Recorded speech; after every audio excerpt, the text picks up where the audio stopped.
Good morning students. आज हम पढ़ेंगे साइंस के चैप्टर 4 मोशन का टॉपिक वेलोसिटी। वेलोसिटी से पहले हमने स्पीड पढ़ा था। एक बार हम रिवाइज कर लेते हैं कि स्पीड क्या होता है। स्पीड को हम एस से डिनोट करते हैं और स्पीड होता है the distance travelled by an object. एक ऑब्जेक्ट या एक बॉडी जब मूव कर रही होती है तो वो जिस पाथ से जाती है वो टोटल जो डिस्टेंस होता है उसे हम कहते हैं distance travelled by an object. तो ये जो डिस्टेंस ट्रेवल किया गया है, जब इसे हम रिफर करते हैं टाइम से विथ रेस्पेक्ट टू टाइम, तो ये कहलाता है स्पीड। तो स्पीड को हम डिस्टेंस डिवाइडेड बाय टाइम भी लिखते हैं, यानी कि distance travelled by an object in a unit time, इसे हम कहते हैं स्पीड। स्पीड की जो एसआई यूनिट होती है वो है मीटर पर सेकेंड, और स्पीड एक स्केलर क्वांटिटी है। स्केलर क्वांटिटी का मतलब है इसका डायरेक्शन नहीं है पर इसका मैग्नीट्यूड है। अब इसमें हम एग्जांपल देख लेते हैं। जैसे ये कार है, ये मूव कर रही है एक जगह से दूसरी जगह पे, और इसमें टोटल टाइम इसने लिया है 1 आवर का। जो हमने देखा कि कार मूव ही हुई एक जगह से दूसरी जगह, हम यहाँ पे मानते हैं कि इसने टाइम लिया 1 आवर का और डिस्टेंस ट्रेवल किया है 10 किलोमीटर्स का। तो अगर हमें इसकी स्पीड निकालनी है तो हम कैसे निकालेंगे? तो स्पीड का फॉर्मूला होता है speed is equal to distance upon time.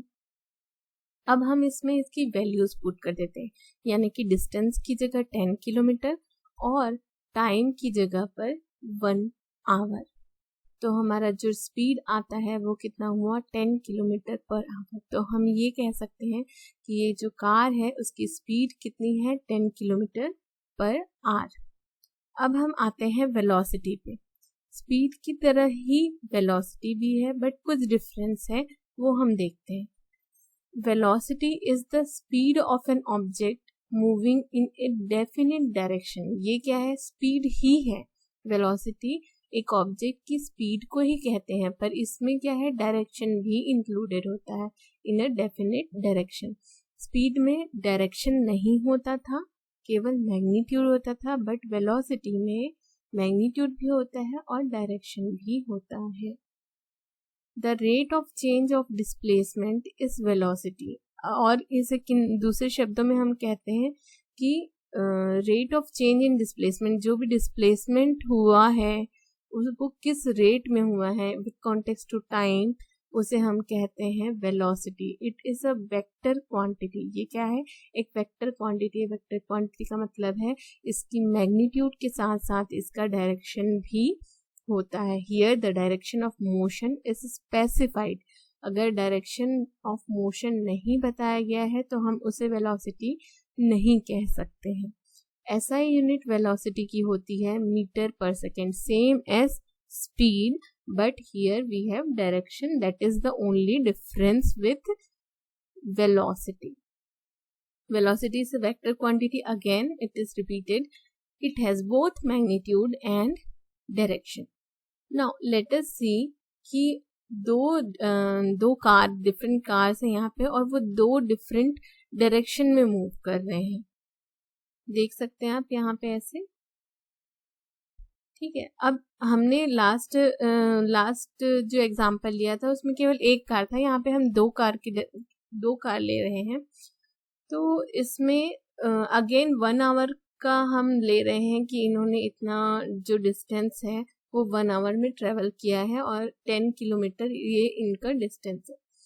तो जब हम कार ए की बात करते हैं तो इनकी वेलोसिटी क्या होगी? Displacement upon time. वेलोसिटी का फॉर्मूला होता है डिस्प्लेसमेंट अपॉन टाइम। तो डिस्प्लेसमेंट हम देख सकते हैं, कार ए, ये वाली जो कार है यहाँ से यहाँ गई है, और ये तो कार ए हम इसको ले रहे हैं, तो इसका जो डिस्प्लेसमेंट है वो कितना है? 10 किलोमीटर है, और टाइम क्या है?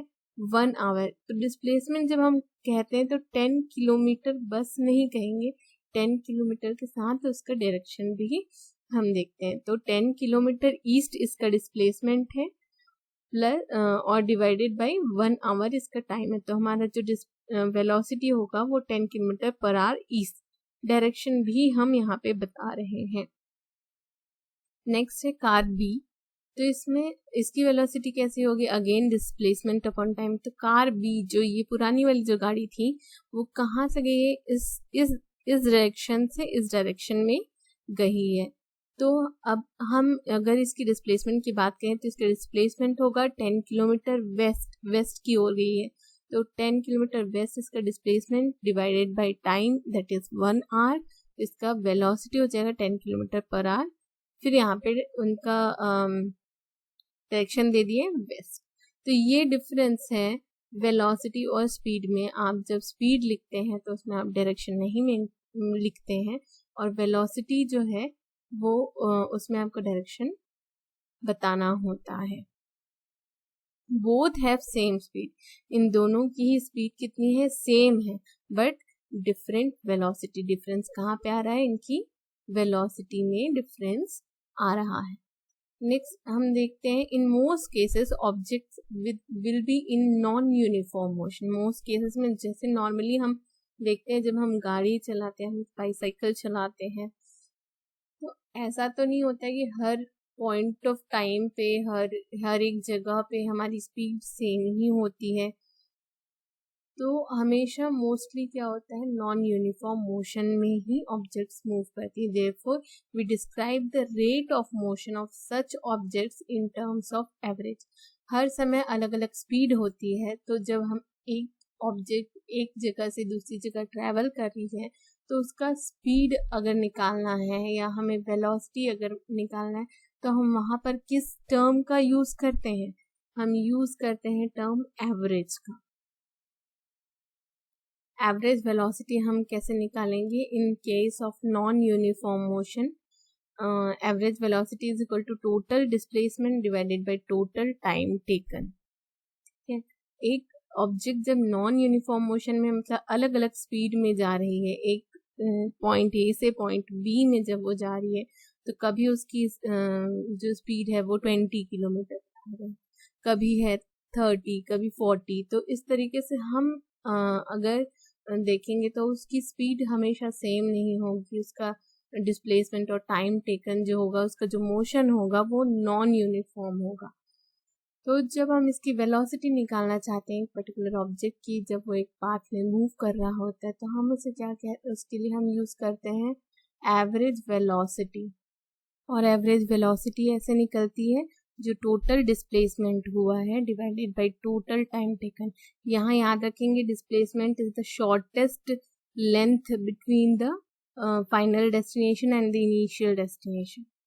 Next average velocity in case of uniform motion, ये हम आगे भी पढ़ेंगे। जब एक ऑब्जेक्ट मूव करती है यूनिफॉर्म मोशन में तो एवरेज वेलोसिटी उसके हम ऐसे निकाल सकते हैं कि जो उसकी इनिशियल वेलोसिटी थी प्लस फाइनल जो उसकी वेलोसिटी थी डिवाइडेड बाय 2, यानी कि हम मीन निकालते हैं इसका। तो इनिशियल वेलोसिटी का हम यहाँ पे ऐसे रिप्रेजेंट करते हैं u के द्वारा, और फाइनल वेलोसिटी को हम v के द्वारा रिप्रेजेंट करते हैं, और एवरेज वेलोसिटी को VAV इस तरीके से हम लिखते हैं। तो ये आपका फॉर्मूला हो गया VAV, यानी कि average velocity is equal to initial velocity plus final velocity divided by 2, या फिर हम कहें u प्लस v बाई 2। आगे देखते हैं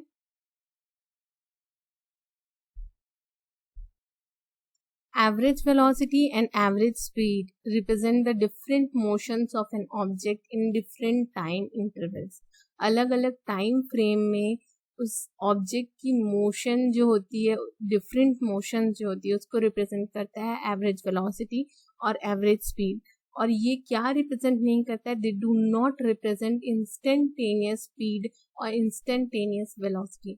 इंस्टेंटेनियस स्पीड या इंस्टेंटेनियस वेलोसिटी का मतलब है जब कोई एक ऑब्जेक्ट मूव कर रहा है तो एक पर्टिकुलर सेकेंड में, लाइक 5 सेकेंड्स पे या फिर 20 सेकेंड्स पे उसकी स्पीड क्या थी, ये जब हम जानते हैं, या उसकी वेलोसिटी क्या थी, दोनों सेम ही होगा, तो वो क्या होगा, इंस्टेंटेनियस वेलोसिटी या speed.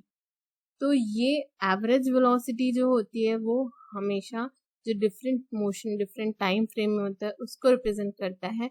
Average velocity instantaneous speed एक पर्टिकुलर टाइम पे उसकी स्पीड को रिप्रेजेंट बिल्कुल नहीं करता है। Let us take an example. हम देखते हैं यहाँ पे आपकी बुक में एग्जाम्पल 3 दिया हुआ है। एक car travels from city A to city B at a speed of 40 km per hour. This same car returns back at a speed of 60 km per hour. Calculate the average speed and velocity of the car. हम यहाँ पे एक बार देख लेते हैं। हम यहाँ पे सिटी A की जगह हम पोजीशन A और पोजीशन B ले रहे हैं और ये हमारी कार है। ये क्या है, मूव कर रही है A to B में। देन अगेन इस समय इसकी स्पीड कितनी थी, 40 किलोमीटर पर आवर। नेक्स्ट वो रिटर्न होती है।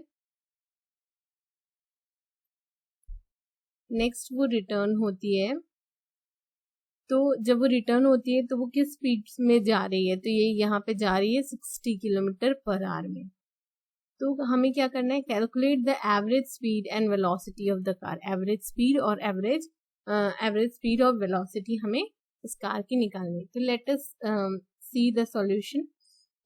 Late the distance between city A and city A to B is equal to x kilometre. जो हमने यहाँ पे देखा, सिटी A से सिटी B को हमने क्या ले लिया, x किलोमीटर ले लिया। Time taken by car from city A to B is t1। जो टाइम हमने लिया वो क्या होगा, t1 हम ले रहे हैं। तो टाइम क्या होता है, speed is equal to distance upon time होता है। तो टाइम को हम निकालेंगे तो हम क्या करेंगे, इसे ये यहाँ से ट्रांसफर हो जाएगा, तो डिस्टेंस अपॉन स्पीड। तो डिस्टेंस हमने लिया है x किलोमीटर, तो यहाँ पे आ गया x किलोमीटर, और स्पीड हमारी दी है A to B जब जाते हैं हम तो 40 किलोमीटर दिया है। इसी तरीके से जब हम सिटी B से A में जाएंगे तो वहां पर टाइम कितना लगेगा, तो यहाँ पे डिस्टेंस हुआ x और टाइम हुआ 60 किलोमीटर पर आवर दिया हुआ है। तो अब टोटल टाइम कितना हुआ, t1 प्लस t2 क्या हो गया, x by 40 plus x by 60। जब हम इसे सॉल्व करते हैं तो हमारा ये निकलता है 5x बाई 120। अब total distance covered by car कितना है, हमें टाइम तो मिल गया है, टोटल टाइम मिल गया है, टोटल डिस्टेंस हम निकाल लेते हैं। तो x और प्लस दूसरा x, मतलब जाने का भी और आने का भी, तो ये हो गया 2x। पर डिस्प्लेसमेंट जब हम निकालेंगे तो डिस्प्लेसमेंट हमारा आ जाता है 0, क्योंकि टोटल जो डिस्टेंस उन्होंने ट्रेवल किया वो तो 0 किलोमीटर का ही किया है। जिस पॉइंट से चालू किया था मैंने, इनिशियल पॉइंट और फाइनल पॉइंट दोनों ही सेम थे, तो इस तरीके से डिस्प्लेसमेंट हमारा आ जाता है 0। एवरेज स्पीड की फॉर्मूला क्या होती है, total distance covered divided by total time period. ये हमने दोनों निकाल के रखा हुआ है। टोटल टाइम हमें यहाँ पे दिया हुआ है, टोटल डिस्टेंस हमने यहाँ पे दिया हुआ है। जब हम इसके सॉल्व करेंगे तो ये हमारा क्या आ जा रहा है, एवरेज स्पीड आ रहा है। नेक्स्ट हमें निकालना था वेलोसिटी ऑफ द कार। तो velocity of the car in this particular journey, इस जर्नी में इस कार की वेलोसिटी क्या थी, तो हम देखते हैं displacement divided by time travel. Displacement हमारा था यहाँ पे 0, ये यहाँ पे आप देख सकते हैं, और टाइम इंटरवल ये हमारा यहाँ पे लिया हुआ है। तो जब हम इसे सॉल्व करेंगे तो हमारा क्या आ रहा है, वेलोसिटी यहाँ पे 0 आ रही है, बिकॉज डिस्प्लेसमेंट ही 0 हो गया, तो वेलोसिटी भी उसमें उसी पे डिपेंड करती है। तो इस तरीके से हम देखते हैं कि जो स्पीड है वो डिफरेंट है और वेलोसिटी जो है एक जर्नी में वो डिफरेंट है। चलिए अब आगे बढ़ते हुए हम देखते हैं कि ग्राफ ऑफ मोशन। जो हमने अभी तक मोशन के बारे में पढ़ा है, हम उसे सिंप्लीफाई करने के लिए और सिंपल तरीके से समझने के लिए, ज़्यादा जब हमारे पास कॉम्प्लिकेटेड डेटा होते हैं तो हम उसे समझने के लिए ग्राफ का इस्तेमाल करते हैं। ग्राफ से भी हमें समझ में आना चाहिए कि किस तरीके से क्या वो मोशन हो रही है। चलिए देखते हैं, यहाँ पे हमने एक लिया हुआ है, ये यहाँ पे टाइम हमने दिया है और डिस्टेंस लिया है, और एक पर्टिकुलर ऑब्जेक्ट मूव हो रही है। टाइम इसमें देख रहे हैं आप यूनिफॉर्म है, एक 2 मिनट्स पे, 4 मिनट्स पे, 6 मिनट्स पे, यानी कि 2 मिनट्स के इंटरवल में ये टाइम है। और डिस्टेंस जो है वो भी 12, 24, 36, ये भी 12 का डिफरेंस है इसमें। तो ये एक यूनिफॉर्म मोशन में बॉडी मूव हो रही है। ये हम कैसे जान सकते हैं? ये टेबल से तो हमने जान लिया, हम इसे एक ग्राफ में प्लॉट करेंगे।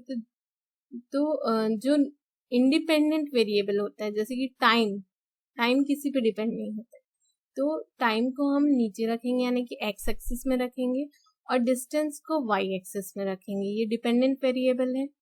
तो इंडिपेंडेंट वेरिएबल यानी कि टाइम को हमने एक्स एक्सिस पे रखा है और डिस्टेंस को हमने वाई एक्सिस पे रखा है, और इसमें हम ये जो पैरामीटर जो हमारे दिए हुए हैं उसे हम प्लॉट करेंगे। तो जैसे कि हम प्लॉट करते हैं तो पॉइंट टू पॉइंट हम मिलाते जाएंगे। जैसे कि यहाँ पे टू मिनट्स का हम लेंगे, ये यहाँ पे से जाएंगे, जैसे ये 2 मिनट्स है यहाँ पे, और 12 मिनट्स यहाँ पे फिर प्लॉट करेंगे। ये सब हमने पहले भी किया हुआ है मैथ्स की क्लासेस में, तो ये हमारा पॉइंट आ जा रहा है।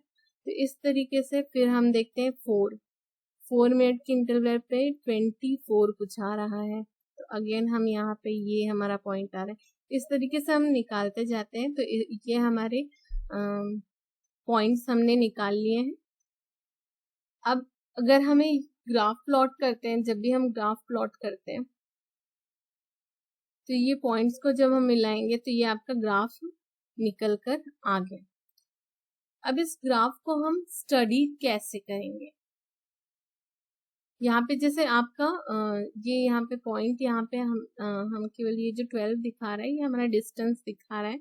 यहाँ पे रिप्रेजेंट करने के लिए हमने लिखा हुआ है 12, this is 24, this is 36 metres, this is 48 metre, और ये हमारा ग्राफ प्लॉट हो चुका है ना। हम देखते हैं एक एग्जांपल के थ्रू, हम देखते हैं कि इस ग्राफ का हम कैसे यूज कर सकते हैं। What was Apurva speed? एक अपूर्वा ने अपूर्वा का डेटा हमने लिया हुआ था यहाँ पर।